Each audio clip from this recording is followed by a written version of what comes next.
mais nga gëm franchement. mais waaw yow je sais mais dama ne li ngay wax neex na trop mais je pense que honnêtement guerre bi gën a mag bu ñu mës a guerre bu dëkk yu mel ni Sénégal mës a guerre bii moo ci ëpp doole.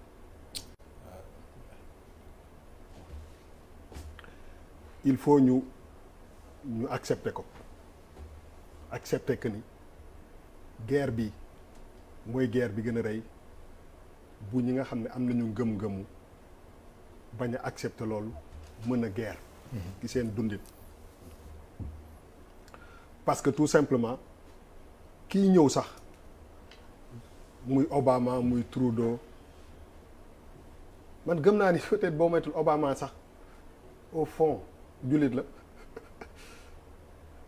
au fond peut-être Barack Hussein Obama pour man dafa am loo xam ne du nit kiy jël avion bi dugg ci Air Force One bi wàcc impressionné gars yi moom moo koy revendiquer il a les mains liées li muy wax du li mu gëm parce que li tax mu falu condition yooyu def ci bokk et mënuñu arrêter géej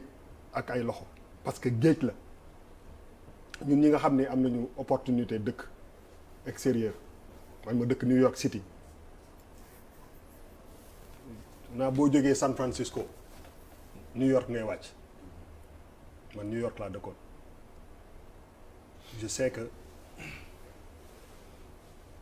loolu moo luy normal léegi dama doon imaginer j'espère que kenn du sàcc sama film bi may wax que ni su ma doon réalisateur et ça je le disais il y a 10 ans damay def benn film boo xam ne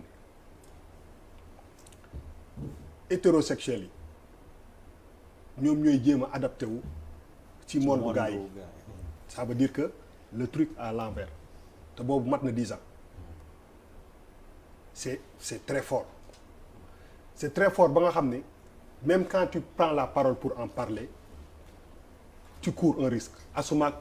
kii porté wala ñi porté ce combat il faut qu'on l'accepte te yii ay documents la c'est vrai que recherche bi am na ci dara mais yoon yi dafa bëri parce que frontières yi malheureusement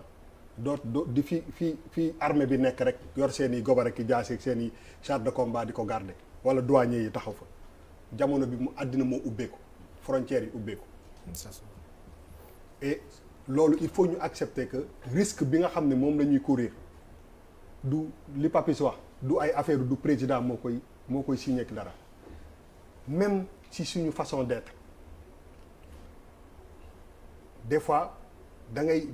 am na nooy solo sax te yow tu ne te rends pas compte que tu participes à ça te yow xamoo ko. fu jamono toll man fu mu ne boo ma sololee yëre damay bëgg mu xaw a kii bii sax tey dama ne waajit benn taay non dëgg la tey dama lay jox benn exemple. non dafa waxtaan bi dafa am solo tey dama yeewu suba ma génn yëre bi bu bees la ma ne mais bu ma ko solee ma ne mais masse daf ma def une taille en dessus. oui dafa xaw a. daf ma xaw a ample tuuti. et je ne me rends même pas compte de ça. te loolu donc dafa bëri tey jii nii ñun suñu wàll wéy na mën nañ ci génn ñun ñii suñu génération bi oui à 50 ans oui mais pour que ki juddu tey mën a survivre ba fii ak 20 ans dans une famille de 10 personnes pour ne pas avoir une kii c'est le challenge il faut nit affaire yi il faut ñu wax ko loolu mooy challenge bi waxuma dëkk ya de fii parce que boo juddoo bay xam ak xàmmee c'est déjà là frontière boo koy tëj doo tëj rek frontière physique du télé yi suñu télé yi ak ñuy jàmbar moo tax su ma génnee benn affaire bu ndaw ga ay génn dóor wéy waa TFM lii ak lii c'est pas la bataille fi ñu leen di xaar du foofu mais j'aime bien regarder les films mais je ne peux plus regarder de films parce que damay rus parce que si ñun ñëpp si suñu dund musuñu da ngay am sax kersa wax mosoo gis góor ak góor di def quoi que ce soit c'est devenu tellement banal. Netflix est là. Le rêve de tout un réalisateur africain, c'est de faire un film pour Netflix, pour dugg foofu. Et c'est aujourd'hui, si tu devais faire un film buy marcher, il faut à un moment du film que tendance boobu génn. C'est une réalité. Papis, c'est pas le fait pour man affaire bi dootul ay affaire u ay constitution parce que ñun aussi bu ñu juddoo ñaari mbir la ñuy am constitution dafay nekk ni diine nekk ni constitution mi ngi nii diine nekk nii Papis tey jii nii sa constitution ak sa diine bu la gënal. diine. moo la gënal. waaw sa diine daf ko dàq. macha allah. sa constitution ubbi ko problème bi njëkk a am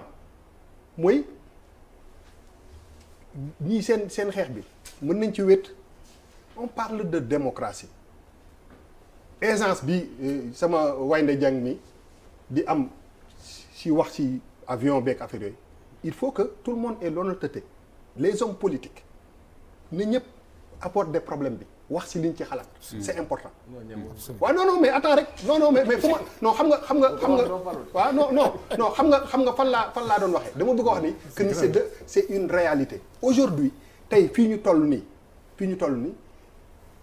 ñi nga xam ne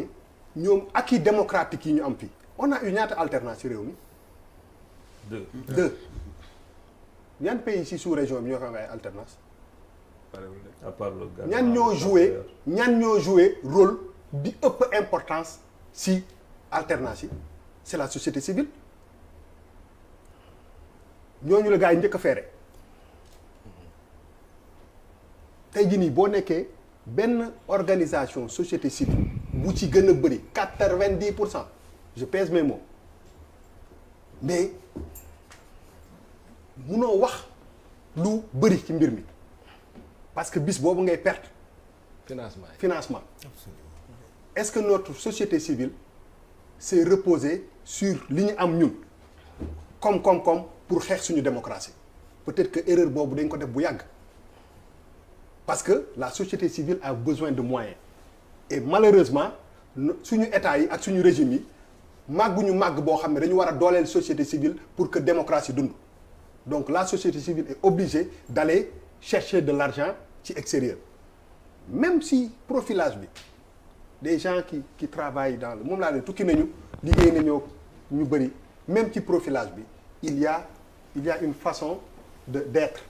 qui est devenue loo xam ne mooy li Yérim doon wax dafa laal économie dafa laal lépp damay gis lu bëri ma ne je regarde des footballeurs ndeysaan qui font notre fierté jouer et dans 1 an 2 ans ils seront obligés de jouer au foot avec le drapeau si seen maillot on te met un contrat de 10 milliards et tu convoques ta foi tu convoques c'est éthique mais tu convoques la survie de ta famille qu'est-ce que tu vas faire il y a une coupe du monde qui va se passer au Qatar qu'est-ce qui va se passer c'est une réalité il faut que ñu comprendre que ni on est en face de quelque chose boo xam ne quel que soit nu mu demee rëy na dis na damay wax tout le temps que ni lan la puissance yi nekk ci àddina bi di xeexee Amérique lan lay xeexee ak Iran ay lan sanction kese mais sanction yi la ñuy indi Iran tey bu ko Amérique mën a neutraliser day tëj sanction yi dëkk Amérique day Russie sax bu amee moom problème sanctionné ko wala Chine sanction mais sanction yi tey jii nii tu vas te retrouver à devoir répondre à des questions basiques yoo xam ne moo lay permettre ngay def quoi que ce soit en dehors de ton territoire même pour voyager ces questions-là elles vont arriver et tu vas devoir répondre tu vas convoquer ta foi et tu vas convoquer leneen ta survie c'est très difficile et tey jii nii pour ñi nga xam ne ñoo gën a nekk ndaw mais challenge bi gën a rëy si suñu nekkin dafa am maintenant c'est là où ñu war a bañ a marginaliser ñii parce que ji nga ñuy actes yi ñuy posé nii quel que soit lu ñu wax si benn goutte la ci océan bi mais quand même ñu ngi koy posé mais il faut pas ñu foog ko ni ngande na parce que il faut que ñëpp ànd si dégg problème bi mooy lan la ñu war a fan la ñu war a sukkandiku pour que xeex bi ñu mun ko xeex on ne peut se baser que sur nous-mêmes et loolu du nécessairement que économique tey jii nii dafa am loo xam ne moom la ñu war a ñi ñu jiite ak ñi ñuy bëgg a jiite loolu loo war a jiital comment on peut delloo suñu doom yi suñuy jikko ñun yi ñu am man ni ma mel nii ah lu ma lëj lu ma dëng base bu fondamentale boobu yàlla naa ko mën a jox sama doom parce que su ma ko joxee sama doom rek dina ci mën a mucc comme man ni ma ci muccee te loolu moo tax c'est un problème bu gën a profond mooy que dañu war a dellu absolument sur li nga xam ni moom moo ñu def société mooy que dellu si si li nga xam ne lépp nag bañ a bàyyi benn détail on doit